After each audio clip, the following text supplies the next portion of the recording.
Hello friend, तो कैसे हो आप सभी। स्वागत करते हैं आप सभी का व्यवस्थित जी को इसमें। तो फ्रेंड आज से देखिए बिहार डीएलएड प्रवेश परीक्षा 2026 के लिए एक न्यू सेशन शुरू कर रहे हैं। देखिए बिहार डीएलएड का एग्जाम निर्धारित किया गया है 8 जून से लेके 22 जून तक आपका पेपर होने वाला है। बहुत ही कम समय बचा हुआ है और इसी कम समय को देखते हुए आज से आप सभी के लिए वीवीआई क्वेश्चन का ये सेट चालू कर रहे हैं, जिसमें आप सभी को हिंदी का प्रश्न, सोशल साइंस और साइंस यानी कि जीके जीएस का, जिसमें आपको history, geography, polity, physics, chemistry, bio का मिक्स प्रश्न कंप्लीट करवाएंगे। और ये प्रैक्टिस सेट नंबर 1 रहने वाला है, जिसमें आप सभी को 65 मोस्ट इंपॉर्टेंट क्वेश्चन कंप्लीट करवाने वाले हैं और सारे आपके एग्जाम पैटर्न पर आधारित ये प्रैक्टिस सेट है, ठीक है। और जितने प्रश्न लिया गया है उसी लेवल का लिया गया है, जो आपके एग्जाम में जिस लेवल का प्रश्न पूछा जाता है। तो ये प्रैक्टिस सेट अभी आपको जब तक आपका एग्जाम खत्म नहीं हो जाएगा तब तक आपको दिया जाएगा और इस प्रैक्टिस सेट के माध्यम से आपको हम पूरा कंप्लीट तैयारी करवा देंगे। कम समय में बेहतर तैयारी हो जाएगा आप सभी का। तो यह प्रैक्टिस सेट को पर डे आप सभी जरूर लगा लीजिएगा, काफी इंपॉर्टेंट है। तो चलिए शुरू करते हैं। सभी एक बार वीडियो को लाइक कर दीजिएगा और एक बार शेयर कर दीजिएगा आप सभी। और जो चैनल पर नया है तो जरूर सब्सक्राइब करके घंटे को प्रेस कर लीजिएगा, ताकि जब भी क्लास हो नोटिफिकेशन आप सभी को प्राप्त हो जाए। तो चलिए शुरू करते हैं। आइए आज का सेट का पहला क्वेश्चन करते हैं हम सभी। पहला क्वेश्चन है कि अंतर्राष्ट्रीय जैव विविधता दिवस कब मनाया जाता है। देखिए अंतर्राष्ट्रीय जैव विविधता दिवस की बात किया जाए तो ये आपका 22 मई को मनाया जाता है, तो बी राइट आंसर होगा। देखिए एक क्वेश्चन आपसे से पूछा जाता है कि बताइए विश्व जल दिवस कब मनाया जाता है। तो याद रखिएगा इंपॉर्टेंट प्रश्न है। तो ये आपका 22 मार्च को विश्व जल दिवस मनाया जाता है। अगर यही क्वेश्चन पूछा जाए कि बताइए पृथ्वी दिवस कब मनाया जाता है, तो पृथ्वी दिवस मनाया जाता है 22 अप्रैल को, ठीक है। अच्छा, विश्व पर्यावरण दिवस कब मनाया जाता है, तो 5 जून को विश्व पर्यावरण दिवस मनाया जाता है। अगर वही क्वेश्चन पूछा जाए कि बताइए विश्व आर्द्र भूमि दिवस कब मनाया जाता है, तो देखिए विश्व आर्द्र भूमि दिवस जो मनाया जाता है ये आपका 2 फरवरी को मनाया जाता है। याद रहेगा आप सभी को, इतना सा फैक्ट याद रखिएगा, प्रश्न आपके पेपर में आ सकता है। विश्व जल दिवस 22 मार्च को, पृथ्वी दिवस 22 अप्रैल को, 5 जून को पर्यावरण दिवस, विश्व आर्द्र भूमि दिवस 2 फरवरी को और जैव विविधता दिवस 22 मई को, ठीक है। चलिए अगला क्वेश्चन देख लीजिएगा। इंपॉर्टेंट प्रश्न है कि राष्ट्रपति की आपातकालीन शक्ति किस दिन की देन है। तो देखिए राष्ट्रपति के पास जो 3 आपातकालीन शक्ति है, जो अनुच्छेद 352, अनुच्छेद 356 और अनुच्छेद 360 के तहत लगाता है। राष्ट्रीय आपातकाल, राष्ट्रपति शासन और वित्तीय आपातकाल। तो ये आपका जर्मनी की वीमर संविधान का देन है, ध्यान रखिएगा आप सभी। यानी कि ऑप्शन में सी राइट आंसर होगा। देखिए राष्ट्रपति से संबंधित कुछ प्रश्न याद रखिएगा जो आपके पेपर में आ सकता है प्रश्न। जैसे कह सकते हैं कि अनुच्छेद 60 क्या कहता है, तो अनुच्छेद 60 कहता है राष्ट्रपति के शपथ से संबंधित प्रावधान है। देखिए अनुच्छेद 61 के तहत राष्ट्रपति पर महाभियोग लगाया जा सकता है। अनुच्छेद 72 के तहत राष्ट्रपति किसी भी व्यक्ति को क्षमा कर सकता है और अनुच्छेद 123 के तहत जो है कि राष्ट्रपति अध्यादेश जारी करता है। ध्यान रखिएगा आप सभी, बात समझे। कनाडा से संघीय व्यवस्था लिया गया है, ऑस्ट्रेलिया से संवर्ती सूची का प्रावधान और अमेरिका के संविधान से मौलिक अधिकार लिया गया है, ध्यान रखिएगा। अगला है कौन सी धातु विद्युत का कुचालक है। देखिए विद्युत का कुचालक हो जाएगा लेड, यानी कि ऑप्शन में सी इसका करेक्ट आंसर होगा।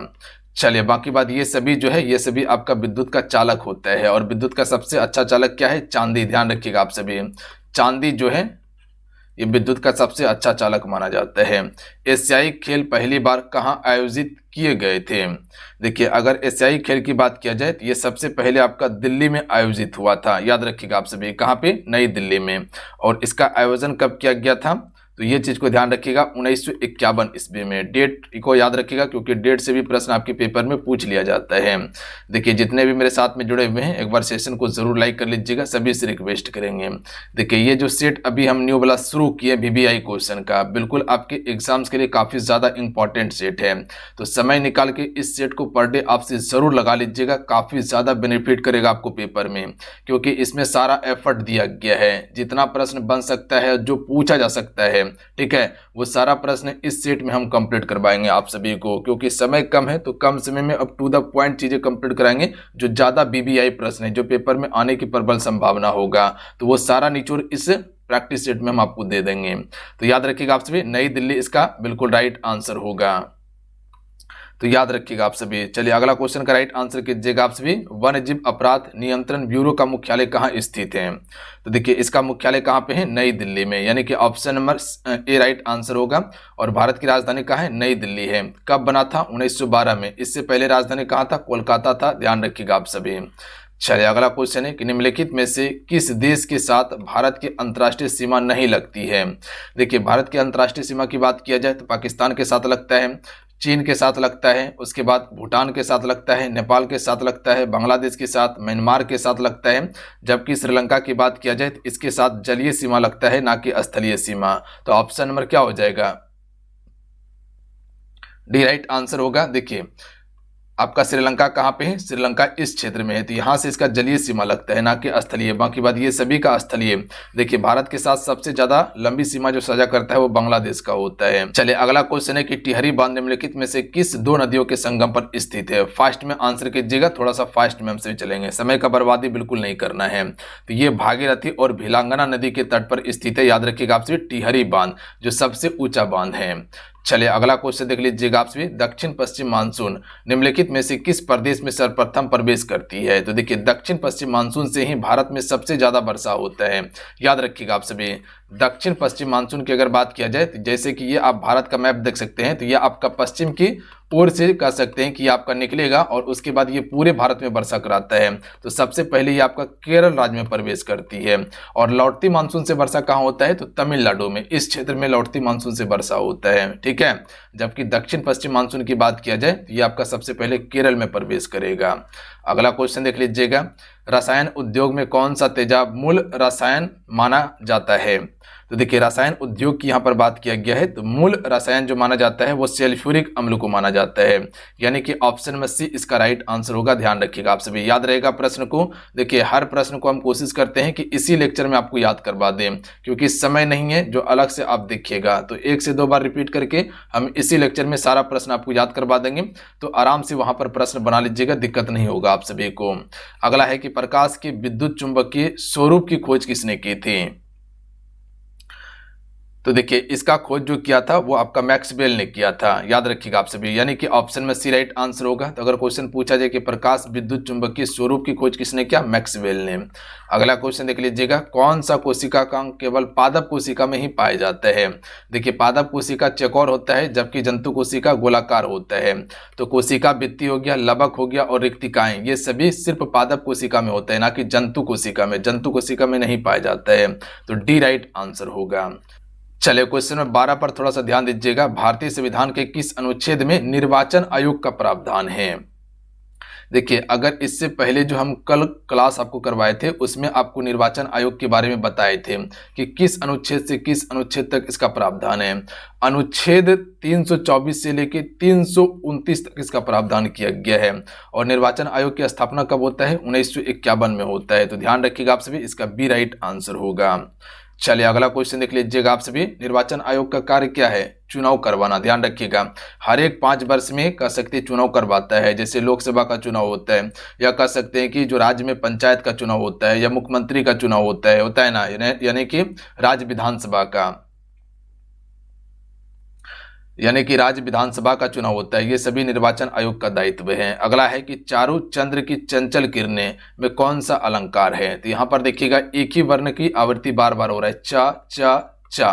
ठीक है, तो आपको बताएं कि अगर एक ही वर्ण की आवृत्ति बार बार जहां हो वहां अनुप्रास अलंकार होता है, यानी कि ऑप्शन नंबर क्या हो जाएगा? बी इसका राइट आंसर होगा। ठीक है, एक ही वर्ण की आवृत्ति अगर बार बार हो तो वहां पर अनुप्रास होगा। अगला है यूनेस्को के द्वारा मानव एवं जैव मंडल कार्यक्रम की शुरुआत किस वर्ष की गई थी? तो देखिए यूनेस्को के द्वारा अगर मानव और जैव मंडल कार्यक्रम की शुरुआत की बात किया जाए तो इसका शुरुआत हुआ था आपका 1971 ईस्वी में। याद रखिएगा आप सभी, कब? 1971 में। Option number B right answer होगा। चलिए अगला है कि कवकों की कोशिका भित्ति यानी कि सेल वॉल किसकी बनी होती है? तो देखिए अगर कवक की कोशिका भित्ति की बात किया जाए तो ये आपका काइटिन और हेमिसेल्यूलोज की बनी होती है, यानी कि डी राइट आंसर होगा, ध्यान रखिएगा आप सभी। अच्छा आपसे बताइएगा जो आज का सेट है कैसा सेट है, क्वेश्चन का लेवल क्या है।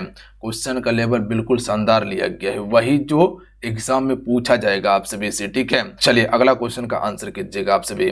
पहली बार औपचारिक रूप से महालबाड़ी प्रथा कब लागू की गई थी। देखिए इस प्रकार का प्रश्न कोई नहीं बताएगा आपको, ठीक है, हम आपको करवा रहे हैं क्योंकि ऐसा प्रश्न पूछा जाता है पेपर में। अगर आ जाएगा प्रश्न तो फिर नहीं बना पाइएगा, प्रश्न गलती हो जाएगा तो रिजल्ट से पीछे हो जाइएगा। इससे अच्छा है कि बेहतर चीजें कंप्लीट कर लीजिए आप सभी। तो पहली बार औपचारिक रूप से महालबाड़ी प्रथा कब लागू की गई थी, तो ये आपका 1822 इसका बिल्कुल करेक्ट आंसर होगा, ध्यान रखिएगा आप सभी। 1822 इसका राइट आंसर होगा। अगर ये क्वेश्चन पूछा जाए कि ये किसके द्वारा किया गया था तो हॉल्ट मैकेंजी के द्वारा। तो कभी कभी ये भी पूछ लिया जाता है कि किसके द्वारा किया गया था, तो हॉल्ट मैकेंजी के द्वारा किया गया था। अगला क्वेश्चन देख लीजिएगा आप सभी कि अधिकतम पोषक तत्व रक्त में कहाँ अवशोषित किए जाते हैं। तो देखिए अधिकतम पोषक तत्व जो अवशोषित किए जाते हैं ये आपका छोटी आंत में, याद रखिएगा आप सभी, यानी कि सी इसका राइट आंसर होगा। चलिए अगला क्वेश्चन देखिएगा आपसे, क्वेश्चन नंबर 18 है, थोड़ा सा लेंदी क्वेश्चन है पर अगर समझिएगा तो आराम से बना सकते हैं, इस क्वेश्चन का आंसर कर सकते हैं आप सभी। ध्यान दीजिएगा, अगर पता है तो ठीक, नहीं तो याद कर लीजिएगा। भारत का नियंत्रक एवं महालेखा परीक्षक निम्नलिखित में से किस समिति के मित्र, दार्शनिक और निर्देशक के रूप में कार्य करते हैं। ध्यान रखिएगा आप सभी, यहाँ पर भारत का नियंत्रक एवं महालेखा परीक्षक की बात किया गया है, तो ये किस समिति के मित्र या दार्शनिक या निर्देशक के रूप में कार्य करते हैं। बता सकते हैं कोई इस क्वेश्चन का राइट आंसर क्या होगा। तो याद रखिएगा आप सभी, ये लोक लेखा समिति के तहत कह सकते कि मित्र, दार्शनिक और निर्देशक के रूप में कार्य करते हैं, याद रखिएगा आप सभी, लोक लेखा समिति के।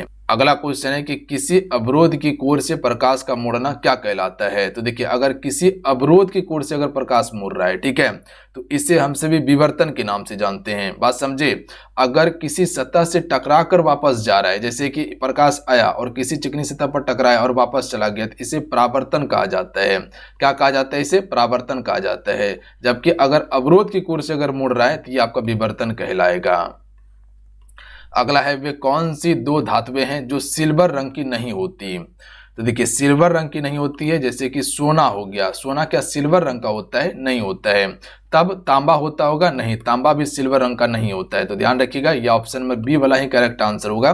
तांबा और सिल्वर जो है, तांबा और सोना जो है ये सिल्वर कलर की नहीं होती है। चलिए अगला क्वेश्चन है कि हॉकी इंडिया लीग कब प्रारंभ हुआ था। तो देखिए हॉकी इंडिया लीग जो है ये आपका 2013 में प्रारंभ हुआ था। अगला है कि निम्नलिखित में से किसके द्वारा भारत के नियंत्रक एवं महालेखा परीक्षक के पद का सृजन किया गया है।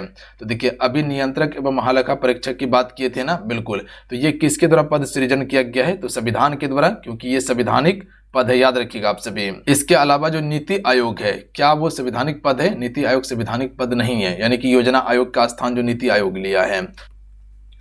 अगला क्वेश्चन है कि धोने का सोडा का रासायनिक सूत्र आप सभी को बताना है। देखिए काफी इंपॉर्टेंट प्रश्न है और ये प्रश्न आ ही जाता है पेपर में, तो इसको आप याद रखिएगा। Na2CO3 × 10H2O जो है ये धोवन सोडा का रासायनिक सूत्र है। इसके अलावा याद रखिएगा, अगर जल का रासायनिक सूत्र पूछा जाए तो क्या होता है, H2O होता है। अगर आपसे इससे ग्लूकोज का रासायनिक सूत्र पूछे कि बताइए ग्लूकोज का रासायनिक सूत्र क्या होता है, तो इसका क्या होता है, C6H12O6 होता है। ध्यान रखिएगा, C6H12O6 जो है ये ग्लूकोज का आपका क्या होता है, रासायनिक सूत्र होता है। इसके अलावा मीथेन का रासायनिक सूत्र क्या होता है, बता सकते हैं आप सभी, मीथेन का। तो मीथेन का क्या होता है, तो मीथेन का होता है CH4, इसको याद रखिएगा आप सभी, ठीक है। जबकि अगर ब्यूटेन की बात किया जाए कि बताइए ब्यूटेन का रासायनिक सूत्र क्या होता है, तो ब्यूटेन का C4H10 होता है, ठीक है। ब्यूटेन का, ये ब्यूटेन का है C4H10, जबकि मीथेन का CH4 होता है। और खाने का सोडा का ये धोवन सोडा था। जैसे खाने का सोडा का अगर पूछा जाए कि बताइए खाने का सोडा का रासायनिक सूत्र क्या होता है, तो NaHCO3 होता है। क्या होता है, CO3 होता है। ये आपका खाने का सोडा का रासायनिक सूत्र है, इतना सा याद रखिएगा। अगला है परमाणु बम का विकास किसने किया था। तो देखिए परमाणु बम का विकास जे रॉबर्ट ओपनहीमर ने किया था, यानी कि बी राइट आंसर होगा। अगला क्वेश्चन है कि टोडा जनजाति कहाँ पाई जाती है। तो देखिए टोडा जनजाति नीलगढ़ी पहाड़ी पर पाई जाती है, याद रखिएगा आप सभी। संथाल कहाँ पर पाया जाता है? झारखंड में पाया जाता है संथाल। अगला है कि भारत का सर्वाधिक खाद्यान्न उत्पादन करने वाला राज्य कौन सा है? देखिए, अगर गेहूं की बात किया जाए तो गेहूं का उत्पादन सबसे ज्यादा यूपी यानी कि उत्तर प्रदेश करता है। इसके अलावा आलू हो गया, दूध हो गया, गन्ना हो गया, ये सभी का उत्पादन उत्तर प्रदेश सबसे ज्यादा करता है, ध्यान रखिएगा आप सभी। जबकि गेहूं का प्रति हेक्टेयर उत्पादन पंजाब सबसे ज्यादा करता है। तो खाद्यान्न उत्पादन में उत्तर प्रदेश पहले स्थान पे आता है, इसका सी राइट आंसर होगा। अच्छा, दाल का सबसे ज्यादा उत्पादन कौन करता है? तो एमपी यानी कि मध्य प्रदेश करता है। सोयाबीन का सबसे ज्यादा उत्पादन कौन करता है? एमपी मध्य प्रदेश करता है। और मध्य प्रदेश को हम सभी टाइगर प्रदेश के नाम से जानते हैं, प्लस में वनों का प्रदेश कहा जाता है, क्योंकि वन मध्य प्रदेश में सबसे ज्यादा है। सबसे कम वन कहां पे है? तो सबसे कम वन आपका हरियाणा में है, याद रखिएगा आप सभी। बिहार में जनसंख्या घनत्व सबसे अधिक है, प्लस में साक्षरता दर यहां सबसे कम है। अगला है कि सभी कवक सदैव होते हैं, तो ये आपका विविध पोषी होते हैं, याद रखिएगा आप सभी। अगला है सर्वोदय योजना का प्रारूप किसके द्वारा तैयार किया गया था? तो ये आपका जयप्रकाश नारायण के द्वारा तैयार किया गया था सर्वोदय योजना का प्रारूप। अगला क्वेश्चन है कि कीड़ों के अध्ययन को क्या कहते हैं? फटाफट आंसर कीजिएगा आप सभी, समय का बर्बादी नहीं करना है। एंटेमोलॉजी कहा जाता है कीड़ों के अध्ययन को, ठीक है। अच्छा, एक्थियोलॉजी किसका अध्ययन है? बता सकते हैं आप सभी, नीचे कमेंट करके बताइए तो एक्थियोलॉजी किसका अध्ययन है। अगला है कि भारतीय सिविल सेवा यानी कि ICS में चुने गए पहले भारतीय का नाम क्या था? सत्येंद्र नाथ टैगोर हो जाएगा, याद रखिएगा आप सभी। सरोजिनी नायडू की बात किया जाए तो ये पहली भारतीय महिला थी जो कह सकते हैं कि 1925 ईस्वी में ये भारतीय राष्ट्रीय कांग्रेस का अध्यक्ष बनता है, ठीक है। लाला लाजपत राय ने सैमन कमीशन का विरोध किया था 1928 में, ध्यान रखिएगा आप सभी। अगला क्वेश्चन है कि गुप्त वंश के किस शासक ने महाधीराज की उपाधि धारण की थी? तो देखिए, महाधीराज की उपाधि धारण किया था चंद्रगुप्त ने, याद रखिएगा आप सभी। तो ऑप्शन में इसका क्या हो जाएगा? बी राइट आंसर होगा। देखिए, चंद्रगुप्त मौर्य अलग है, जबकि चंद्रगुप्त की बात किया जाए तो वो आपको गुप्त वंश का शासक था, चंद्रगुप्त प्रथम, चंद्रगुप्त द्वितीय।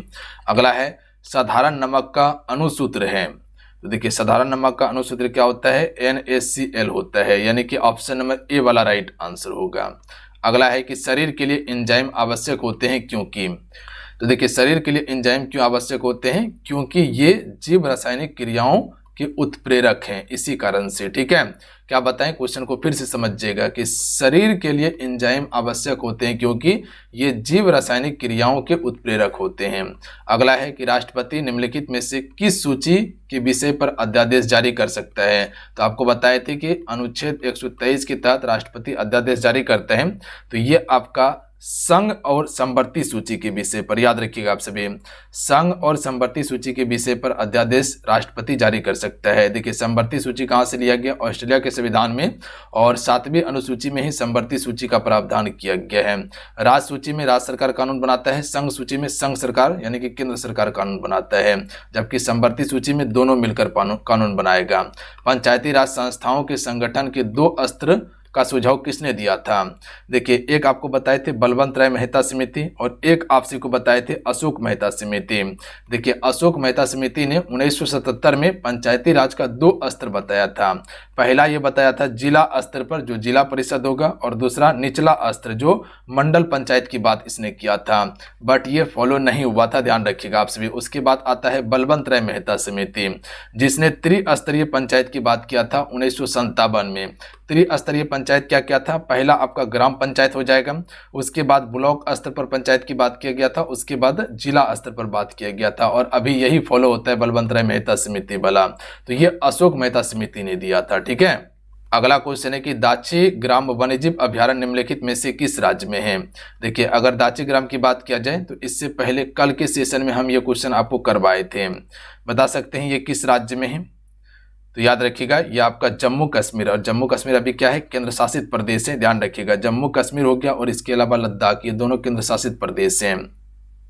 इसके अलावा याद रखिएगा, अगर क्वेश्चन पूछा जाए कि बताइए पेरियार वन्यजीव अभ्यारण्य जो है ये कहाँ पे है? तो केरल में, ध्यान रखिएगा आप सभी।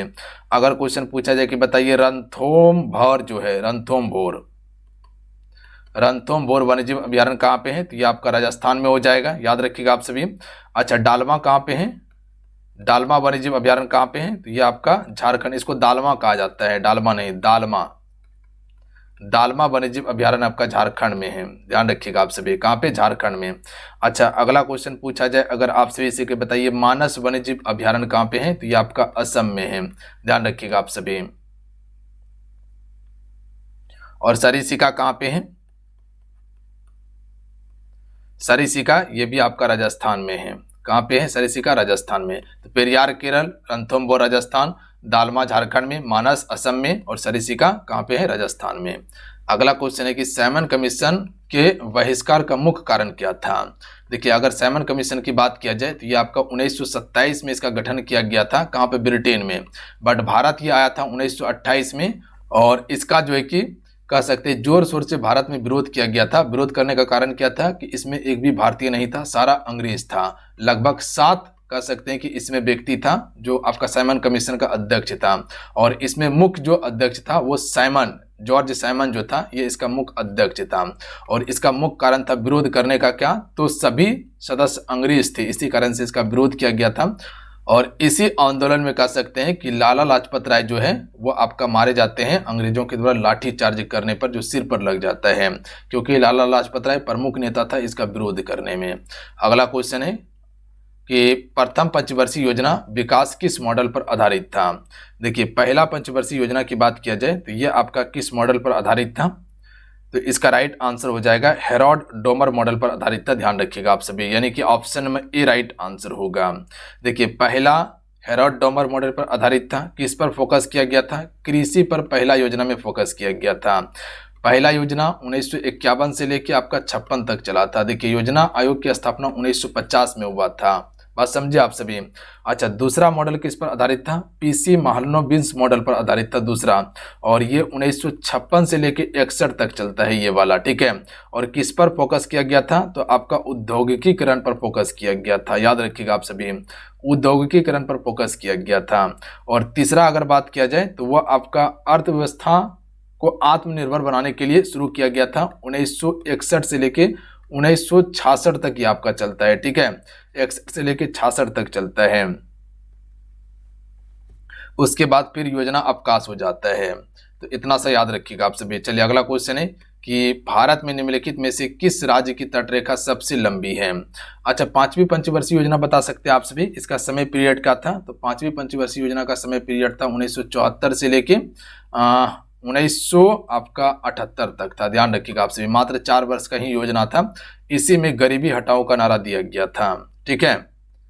तो भारत के निम्नलिखित में से किस राज्य की तटरेखा सबसे लंबी है, गुजरात का, उसके बाद फिर आंध्र प्रदेश का हो जाएगा। गुजरात का लगभग जो है 1600 किलोमीटर इसकी लंबाई है, ध्यान रखिएगा आप सभी। चलिए, अगला क्वेश्चन है कि एक गैर सदस्य के रूप में संसद के किसी एक सदन की कार्यवाही में भाग ले सकता है, तो यह अधिकार किसके पास है, तो यह अधिकार महानुवादी के पास है, ध्यान रखिएगा आप सभी। तो एक गैर सदस्य के रूप में संसद के किसी भी सदन में यह कार्यवाही में भाग ले सकता है, कौन, महानुवादी। अल्बर्ट बिल विवाद किस वायसराय के कार्यकाल में उभरा था, तो ये आपका लॉर्ड रिपन के समय में उभरा था। अगला है कि 1930 में पहली बार राष्ट्रमंडल खेल का आयोजन कहाँ किया गया था। चलिए, 42 नंबर का आंसर कीजिए आप सभी। तो ये कहाँ हुआ था, कनाडा में किया गया था, याद रखिएगा। अगला क्वेश्चन है कि राज्यसभा में विपक्ष का प्रमुख नेता कौन था। तो देखिए, राज्यसभा में विपक्ष का प्रथम नेता कौन था, तो पहला था कमला त्रिपाठी, याद रखिएगा आप सभी, कौन था, कमला त्रिपाठी। अगला है हरित क्रांति का क्या अर्थ है। देखिए, हरित क्रांति का जनक विश्व में नॉर्मन बोरलॉन्ग था, ध्यान रखिएगा आप सभी। और भारत में MS स्वामीनाथन था जिसने हरित क्रांति लाया था भारत में। सबसे ज्यादा प्रभाव किस पर पड़ा था, गेहूं पर, इसके उपजाऊ में कह सकते वृद्धि हुआ था। उसके बाद चावल, याद रखिएगा आप सभी, यानी कह सकते कि खाद्यान्न में वृद्धि हो गया था जब हरित क्रांति की शुरुआत हुआ था। तो इसमें क्या किया जाता था, तो याद रखिएगा, कृषि की आधुनिक विधियों का उपयोग करके प्रति एकड़ फसल की उपजाऊ बढ़ाना ही इसका मुख्य अर्थ था हरित क्रांति का, याद रखिएगा आप सभी। क्या बताएं कि कृषि के आधुनिक विधि का उपयोग करके इसके अलावा प्रति एकड़ फसल की उपजाऊ यानी कि उपज को बढ़ाना ही हरित क्रांति का अर्थ था। चलिए, अगला क्वेश्चन है कि दक्षिण अफ्रीकी यात्री इबोन बतूता ये किसके शासनकाल में भारत आया। देखिए, इबोन बतूता ये आपका कहाँ का था, याद रखिएगा, मोरक्को का, और ये मोहम्मद बिन तुगलक के समय में आया था। अगला है मयूराक्षी परियोजना भारत कि कौन से दो राज्य को लाभान्वित कर रहे हैं। तो देखिए मयूराक्षी परियोजना की बात किया जाए तो ये आपका पश्चिम बंगाल और झारखंड को लाभान्वित कर रहे हैं, यानी कि सी राइट आंसर होगा। अगला क्वेश्चन देख लीजिएगा आपसे भी, निम्नलिखित में से कौन सा ऊष्मा का सर्वोत्तम चालक है। तो देखिए ऊष्मा का सबसे अच्छा चालक क्या हो जाएगा, पारा हो जाएगा, जबकि जल, लकड़ी और चमड़ा ये कम है, ध्यान रखिएगा आप सभी, यानी कि नहीं ये दोनों तो नहीं है पर जल कम है, जबकि पारा ऊष्मा का सबसे अच्छा चालक माना जाता है। अगला क्वेश्चन है कि राष्ट्रीय ग्रामीण विकास संस्थान कहाँ अवस्थित है। तो ये आपका हैदराबाद में है। कहाँ पे, हैदराबाद में, डायरेक्ट याद कर लीजिएगा। अगला है कि वर्ष 1916 में मुस्लिम लीग और कांग्रेस के बीच किसने समझौता कराया था। तो देखिए 1916 ईस्वी में मुस्लिम लीग और कांग्रेस के बीच समझौता एनी बेसेंट ने कराया था और 1917 में इसे भारतीय राष्ट्रीय कांग्रेस का अध्यक्ष बना दिया जाता है और पहली भारतीय राष्ट्रीय कांग्रेस महिला अध्यक्ष एनी बेसेंट बन जाती है। अच्छा, एनी बेसेंट के द्वारा ही होम रूल आंदोलन शुरू किया गया था, पता है आप सभी को, होम रूल आंदोलन ये किसने शुरू किया था, एनी बेसेंट ने, और ये दो जगह पर हुआ था जिसमें कि एनी बेसेंट और बाल गंगाधर तिलक था। देखिए बाल गंगाधर तिलक जो था इसने पुणे से शुरू किया था, जबकि एनी बेसेंट की बात किया जाए तो इसने मद्रास से शुरू किया था, ध्यान रखिएगा, मद्रास चेन्नई से। तो मद्रास चेन्नई से एनी बेसेंट ने किया था, याद रखिएगा आप सभी, जबकि पुणे से बाल गंगाधर तिलक ने किया था, जो आपका बीजी तिलक है। अगला क्वेश्चन देख लीजिएगा, भारत की मुख्य भूमि को रामेश्वर द्वीप से कौन अलग करता है। तो इसका करेक्ट आंसर होगा पंबन चैनल, ध्यान रखिएगा आप सभी, कौन करता है, पंबन चैनल। और पाक जल संधि किसके बीच में है, तो ये भारत और श्रीलंका के बीच में ही है। अगला क्वेश्चन देख लीजिएगा आप सभी, तीसरी पंचवर्षीय योजना की कार्यनीति में सर्वाधिक बल किस क्षेत्र के विकास को दिया गया था।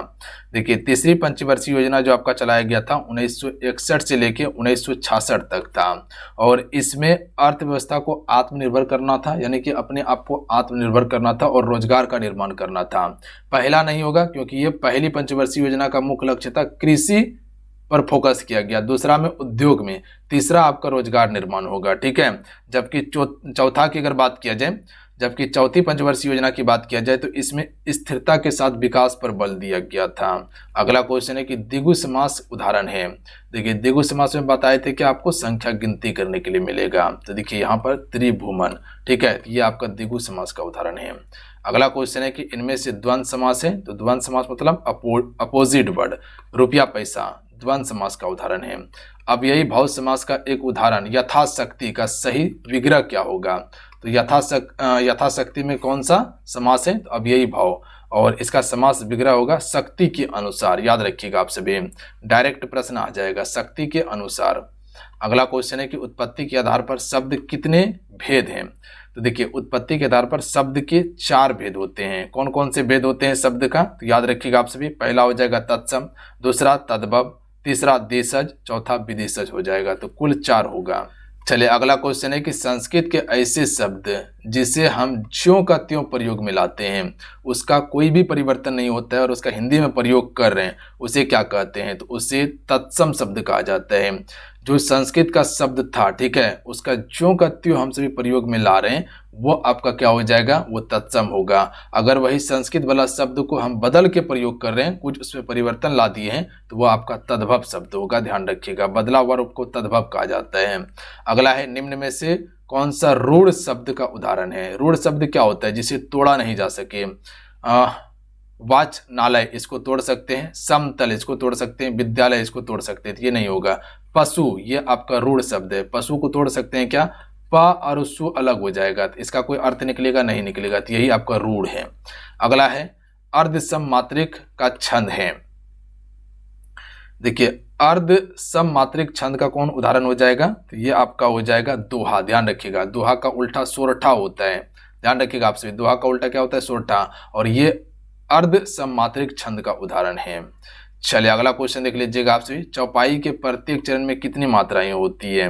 तो देखिए जो चौपाई है इसके प्रत्येक चरण में आपका 16 मात्राएं होती है, यानी कि option number C right answer होगा, 16 मात्राएं होती है। देखिए अगर छंद की बात किया जाए तो छंद के मुख्यतः कितने भेद होते हैं, तो छंद के मुख्यतः 2 ही भेद होते हैं। कितने भेद होते हैं, 2 भेद। 2 भेद कौन कौन सा हो जाएगा, तो जैसे कह सकते हैं पहला एक मात्रिक छंद होगा, याद रखिएगा आपसे, मात्रिक, और एक आपका वर्णिक छंद होता है, ठीक है, क्या होता है, वर्णिक होता है।